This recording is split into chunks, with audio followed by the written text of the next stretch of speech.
Welcome to the Power of Her podcast. I'm Dawn Sinkula, and I'm so glad that you're here. So grab your coffee or your wine, get cozy, and let's dive in. Welcome, welcome, welcome. All right, everybody, we have got a great show today, and I am super excited to introduce you to Mary Czarnecki, who is a friend, a coworker, a partner, I don't know, just an entrepreneur extraordinaire. And she's got so many amazing things to talk about today. Mary has been with me in a lot of different marketing groups. We've worked together with some clients. We've done all sorts of different things together. And she is one heck of a talented lady. So welcome to the show, Mary. I am so happy to have you here. Well, thank you for having me on the show, Dawn. I'm excited about chatting today. Yeah. So before we jump into all of my juicy questions here, tell people a little bit about your background and kind of what you've done, because it's a good one. Yeah, totally. So I am a speaker. I do keynotes. I also run training workshops, facilitation workshops, and I'm also a consultant. So I got to that space. I spent most of my career in corporate marketing, business development roles, everything from Johnson & Johnson brand management to Accenture consulting to WebMD online marketing for brands looking for a health engaged audience. And throughout my career, I really found that I loved helping people make their message matter in a way that really broke through the noise. And so that's what I really focus on now, both through my speaking, my consulting, my workshops, is helping teams and individuals make their message matter, help it break through with impact. So that's what I do. Yes. And Mary has quite an educational background as well, with some of the best known Ivy League schools out there. So not only is she very talented in all the things, she's very well educated as well, and has worked for some amazing, amazing brands. But okay, so you brought up some great things that I want to talk about around storytelling. And I think this is kind of one of those things for me that's super important right now. And I know you said you've worked with large brands like Johnson & Johnson and WebMD, and you're helping people now kind of at a smaller level, smaller businesses, or maybe bigger businesses too, but craft their stories. So in your opinion, what is the biggest storytelling mistake that you see businesses make in their storytelling process, and what can they do, or how can they pivot to connect better with their audiences? Because I think this is so important for people who need to cut through the noise a little bit and need to tell their story, but sometimes they don't do it quite right, or sometimes they don't make the impact they're trying to. So give me your thoughts on that. For sure. Well, I mean, I think, first of all, just the biggest mistake I see both big brands and small brands make is just not inviting their audience into a story, not embracing the power that storytelling and sharing stories can have. But even when they take the first steps to really start crafting their own brand story, or think about their marketing communications as a story they're inviting their audience into, they don't go deep enough into thinking about it from their audience's perspective. And I see this for, small, venture-backed startups, with no market research budget, where you could say, okay, but they don't have the team or the research budget to go out and do a lot of audience research. But I see this for big brands too, right? I did a training workshop for a team that had several different brand managers there. And one of the brand managers spoke up when I talked about this idea of getting into the reality of their audience. And she said, oh, well, we're the smallest brand in the portfolio. We really don't have much of a market research budget. We only have $500 million a year. Right. So everything is relative. Relative. Is absolutely relative. Only 500 million. Right. Exactly. Right. So the first step before we start thinking about brand and what we want to say, or, how we're going to craft the story, or what kind of stories we need to tell in our marketing or communications, is just, do you actually understand what your audience's real reality is? Do you actually understand what I call the dark corner monologues going around, spinning around in their head, and use that as the jumping off point to say, now what kind of story should we tell? How do we get into the conversations that they're already having, the questions that they're already asking, instead of the mistake I see, which is a lot of brands saying, oh, well, this is the news we want to get out, or this is the new product we're launching, or here's Yeah. why they should love our product or service and this feature and that button and this bell and this lever. That's important to know because obviously we're not out there creating marketing campaigns and telling stories just for fun. We're doing it Right. to drive business results. But we almost need to put that aside for a moment to really get into what's going on for our audience first and using that to guide the story creation. And so when you say that about getting into the mind or the dark corners, are you talking about like problems that the audience may have or the customer may have and trying to do like problem solution storytelling? Or are you thinking more like, gosh, brands, don't realize that this may be like an expense somebody couldn't necessarily afford? Or can you give us a little bit of example of what that might be, sort of that back corner kind of mindset that you were talking about?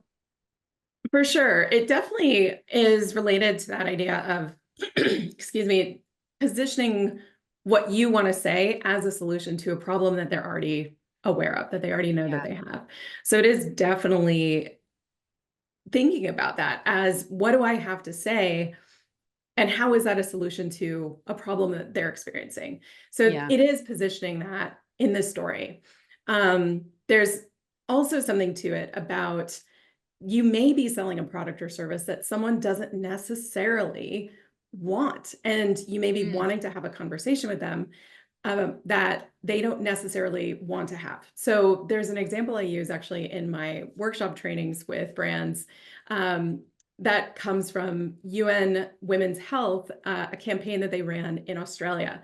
And what they were trying to engage young women in is a conversation around safety and self-defense and how women were feeling unsafe on the streets. And this was not a conversation that was comfortable. It was not a conversation that these young women wanted to have. And sure. so what UN Health had to figure out was, okay, but how do we get them into this conversation when it's not a conversation they want to have? I feel this a Yeah. lot with my boys, right? There are a Yeah. lot of times I want to talk to my kids about something and they're like, yeah, no, we're not going to No. talk. Right. Yeah. So they're in the same situation. Yeah. And so what they needed to figure out was, okay, what are they talking about? How do we authentically enter the conversations that are already happening and not in a deceiving or a manipulative way, but speak to them in their language so that they don't shut down, so that they don't tune us out, so that we actually do have the opportunity to even get into a conversation with them. And what they ended up Right. finding out was a way in was through a platform that a lot of their target audience was using, which was TikTok. And at the time of this campaign, it was all about the TikTok dances. And Mm, so what they decided to do is actually launch a TikTok dance, and they designed it specifically with a self-defense expert and a choreographer, and it blew up. It went viral. And then wow. they revealed that the steps, the moves of the dance themselves were actually designed around these Self-defense self-defense things. moves. And it wasn't Crazy. about, yeah, it wasn't about teaching self-defense, right? The dance wasn't about teaching self-defense. It was just about opening up the conversation, Yeah. but Yeah. in a way that wouldn't cause their audience to shut down. So this is what I'm talking about. When I'm thinking about these dark corner conversations, they Yeah. knew that those conversations were going on, those dark corner monologues in the mind of their audience. They knew that these women knew that there was this question they had about self-defense, but they almost didn't know how to ask it, or they wanted to push it away. They didn't want to think about Yeah. it. And so they needed to understand what was really going on for them, what they were open to talk about, what they were not open to talk about, before they could even think about, okay, well, how am I going to show up? Right.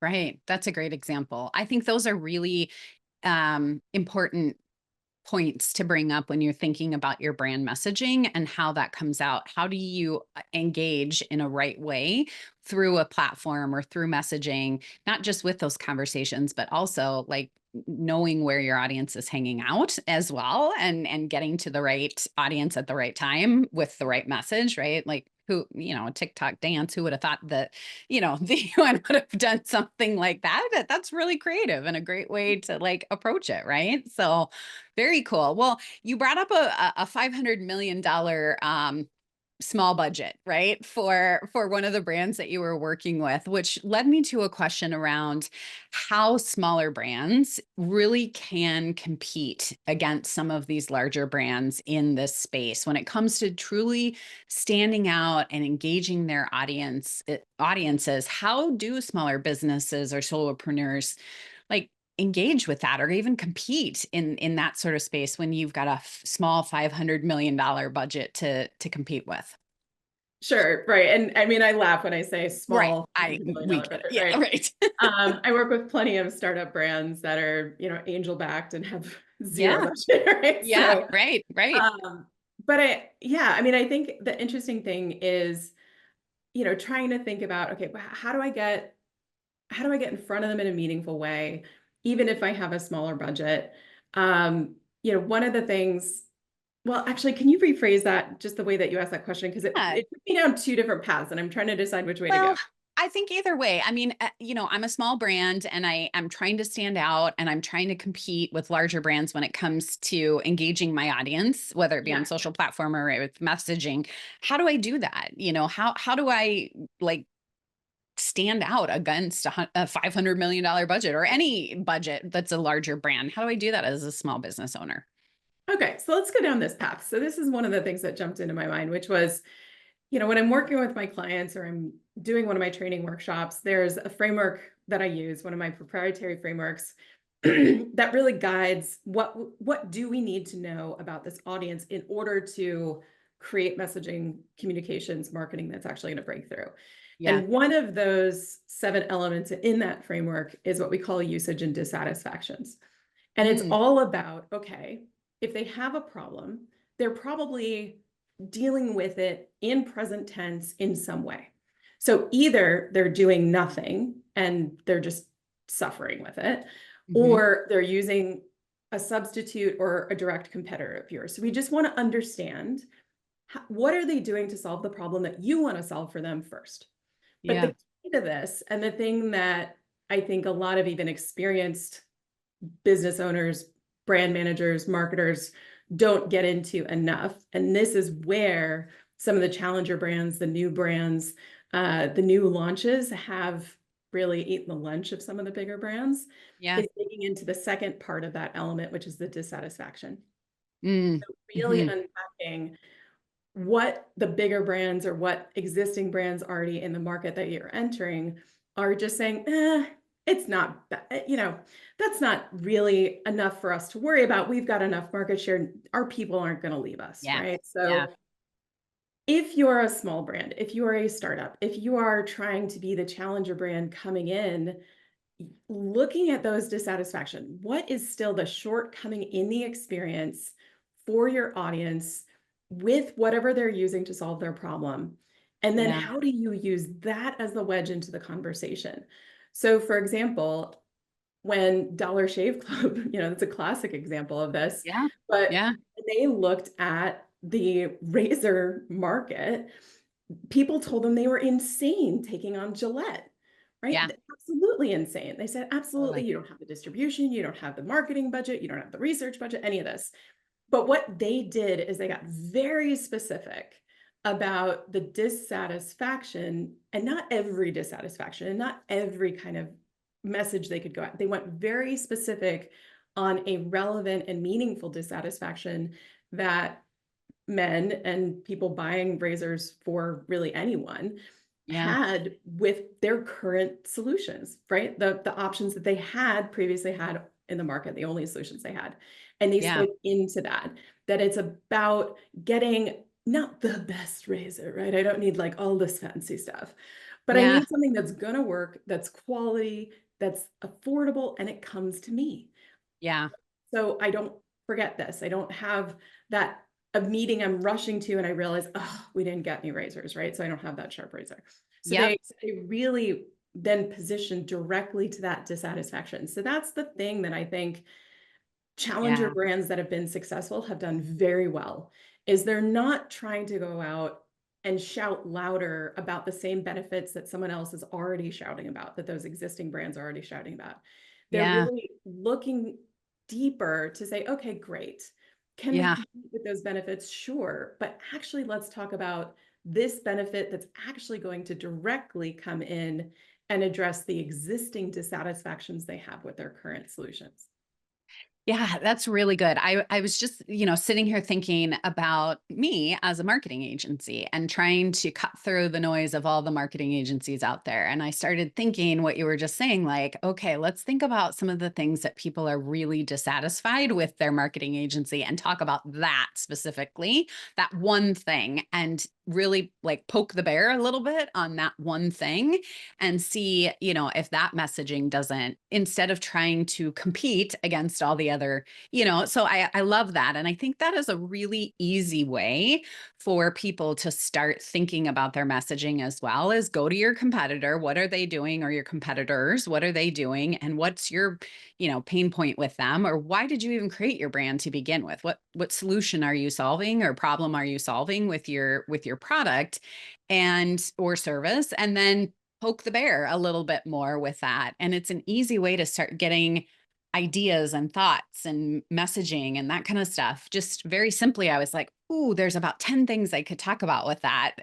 are different than what we've been talking about before. So I love that. I love that thing. And I think Great. you mentioned, I mean, it's something that whether you're the tiniest brand, if you're a solopreneur, right? So I've actually done this, work with someone who is a solopreneur. She was a health coach. Yeah. She typically worked with postpartum women on getting their nutrition back and getting their confidence back. And she was trying to talk about all the things, right? The Hmm. confidence and the body and the mindset and all of these things. And Yeah. what we honed in on is what her specialty really was helping women break through the clutter of, do I do keto? Do I do this? Do I do that? And what she honed in on was some of the key dissatisfaction. Now, she didn't have a market research budget. So what Yeah. did she do to figure out what those dissatisfactions were? She looked up cookbooks that talked about her specific type of eating program and Mm. read the Amazon reviews, right? The 1-star, the 2-star Amazon reviews to figure out, okay, what are people complaining about? They're complaining about, I can't find these ingredients. There are too many ingredients. These recipes take too long to cook. And so then all of a sudden we said, well, what if we just for the next quarter just talk about those complaints and Yeah. how what you do solves those complaints? And it took Blew off up. because Yeah. people knew what to go to her for. I love that. I think sometimes we try to do too much in our messaging as well. And we try to be all the things to all the people. And, sometimes our messaging, our brand story can get really watered down in that type of, kind of rapid fire or broad net. And I think we don't necessarily think about using Amazon or other tools or go to social, look at what people are complaining about, that type of thing. That's great market research, right? And I think it doesn't cost anything. We're all on social anyway. And then pick at that pain point and or tell your story as to how you're solving that. I love it. I love it. Okay, I'm going to transition you just a little bit now to being from corporate and kind of going into your own, multiple ventures that you've had. And that includes you doing consulting, but your husband also owns a restaurant, right? And so you are a small business owner as well on that side of things.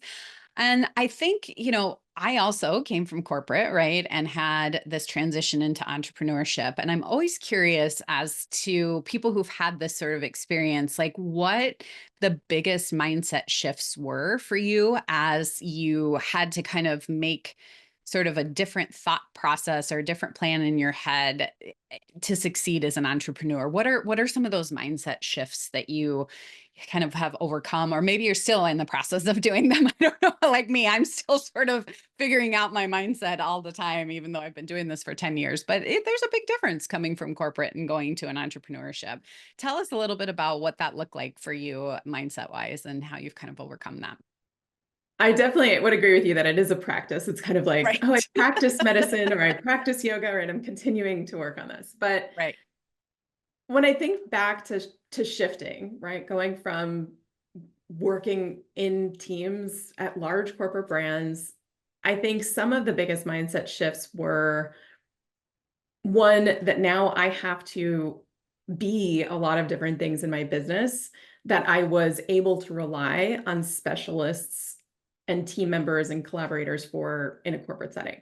Yeah. right? So understanding that, yes, I'm now going into my own business to be able to share my area of expertise, but now I also am going to have to pick up some other some other skill Skills. sets Yeah. like having a sales call and Yeah. doing business development and putting out advertising and designing my own sales funnels and marketing materials. So I think Right. understanding how some of those skills were underdeveloped, right? Yeah.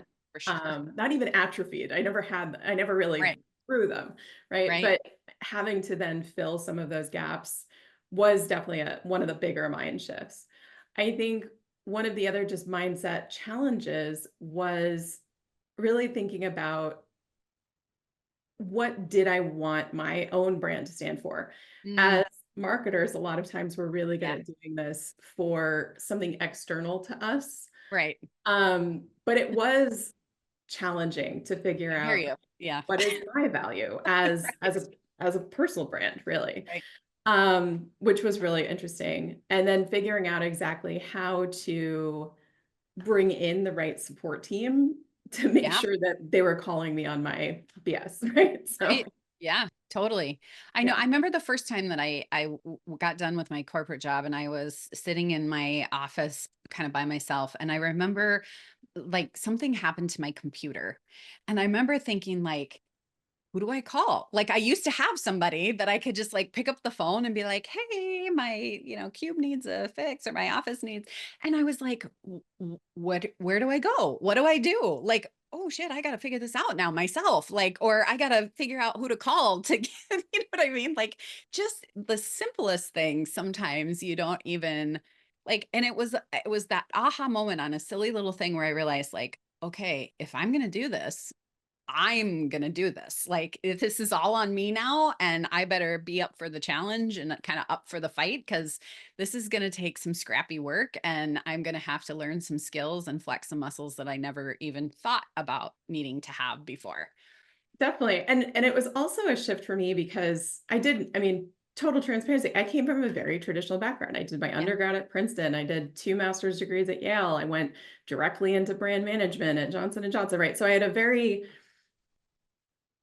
maybe limited view of what entrepreneurship really meant, right? I yeah, thought, thinking back to my MBA classes, oh, well, entrepreneurs are people who are going for like Series A funding for their tech startup, right? That's right. what an Yep, entrepreneur was in my mind. So I never exactly. really thought of actually even the business I was creating. Uh-huh. I never really actually gave myself that name entrepreneur until I really got to see, oh, this is a form of entrepreneurship. I don't necessarily have to be an angel backed or, Right, venture right. backed Yeah, startup in order to consider myself a business owner. yeah, And really just taking ownership of that term, I I think think that's great. was part of that mind shift too. Yeah, I agree because I was very same thing, sort of very traditional school, MBA, corporate, da da da da da Yep. da, da. And then it kind of fell into my lap of this opportunity, sort of by force and also by choice. But then I realized I think I was meant to do this the whole time. I just never knew what to call it. Mhm. And I never knew like that there was an opportunity. And this was too, now we've both been in the space a long time. So think about even 10 years ago, like, social wasn't really even a thing and online working, people didn't sit at home and have Zoom, calls. You weren't virtual. I mean, that's all kind of come in the last 4 or 5 years since, COVID and stuff. So that idea or concept of even being an entrepreneur in the space that I'm in right now just was never even a reality. And so I think that's great advice too, to just kind of own what you want it to look like, and that level of like it doesn't have to be something you read in a book. It can be whatever you want it to be, right? Yeah. And I I think think that's the exciting thing is exactly what yeah, you said. The things people are doing now, the businesses people are building today couldn't have existed right, 10, 15, 20 years ago, right? I mean, I remember the first the first social campaign I put together, gosh, this would have been 2006. I was told by Yahoo at the time, which we were using for our brand, right. that they could not target uh, by trimester of pregnancy. They could just get us a good guess that maybe this woman is pregnant. Yeah. versus Yeah. now. you can- Now it's like, boom, I know the day you're going to have Right? that baby. Exactly. Yeah. So Right. just, and then, but the exciting thing too is then, okay, but now what does that mean 10 years from now? Right. Yeah. So I think Right. of my guys, my guys are 10 and 12 now, but thinking about, okay, well, what careers can they even Can't even get into? imagine. We can't, I Right. mean, I don't think we can even imagine. Yeah. Right. And I think that the whole world, and this is a whole nother podcast topic, but the whole world of AI and the things that are going to open up in the space that we can't even, I mean, nobody ever thought you were going to have a computer in your hand, right? Mhm. Or the concept of the internet was not even anything that people could fathom. I can't even begin to imagine where we're going to be in 10 years from now. It's going to be crazy. Okay, so as we wrap up, this is kind of the last question that and it could be a loaded question that may take more time, but I really like to talk about sort of that gender leadership piece of things. And I think you and I both are in fields that are more male dominated, right? And I think as a successful female and as a speaker, what advice would you give to women navigating traditionally male dominated industries or roles, specifically marketing and or entrepreneurship? Well, it's interesting because, coming from marketing in the corporate space, it was so funny because I had some of my favorite mentors were men, but Yeah. some of the ones that really made an impression on me were the women in the team. And I had one manager who was female who basically said, I want you to look around and look at how everyone says, oh, well, marketing is so many women. But now I want you to look at who's managing the marketing teams. And they were Mhm. all men, right? So the vast majority of the people on the team were women, but at the very top, it ended up being men at the time, right? That's not Yeah. always the case now. But I think as I think about even the way I operate and the way, some of the other women that I network with and consider my crew of Yeah. other Yeah. speakers, Yeah. consultants in this space is one, just to recognize the fact that people are still have bias, right? Yep. And that whether we like it or not, the way that we show up and the way that we look, even though we don't want it to, makes a Mhm. difference, Yep. right? So I think that, and this again goes back to, what do you stand for? What is your personal brand, right? What kind of an audience are you trying to create? But it is very important to be intentional about what your first impression says. Yeah. And so whether I like it or not, Mhm. I do try to make sure that I look the part.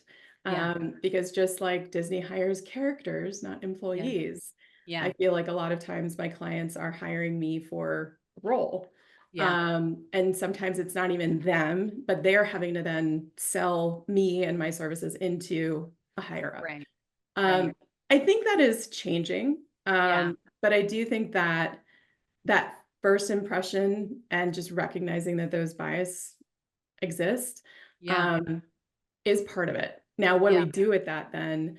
I think taking ownership of your expertise, and if you do bump into crises of confidence or what people call imposter syndrome, Mhm. um, and just recognizing that those kind of imposter syndrome thoughts of, oh, well, I'm not going to pitch that because I'm only like 60% qualified, or yeah, I'm not going to put in a speaker proposal for that stage. They'd never, pick me. Look at the speaker lineup they had last year.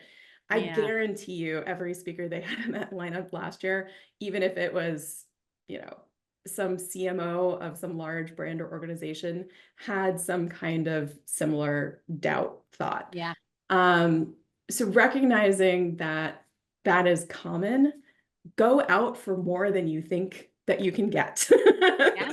For So sure. Right. Yeah. have, I love it. yeah, go for the stretch stages, go for the stretch clients, and own your expertise, own the impact that you're going to be able to deliver for them, and focus on that. Yeah. And sometimes that comes down to just asking more questions about what is their picture of success, and just Mm, speaking into that and having the love confidence that. that you will figure it out. I love that. I love that. Well, boy, you have given us some great tips and tricks and advice, and I loved hearing all about it. A lot of really good, juicy takeaways. I know people are going to want to know more about you and your programs and all sorts of stuff. So, where can people find you, Mary? What social platforms are you on? What websites can they find? Well, I'll put these all in the show notes, but tell us anyway. For sure. So I usually put up all of my free resources and information up on my website for sure, which is just my name. So maryczarneckispeaks.com. And then on social, the platforms that you can find me on most frequently for updates and information is going to be LinkedIn. I'm there all the time. And then a little more behind the scenes view on Instagram.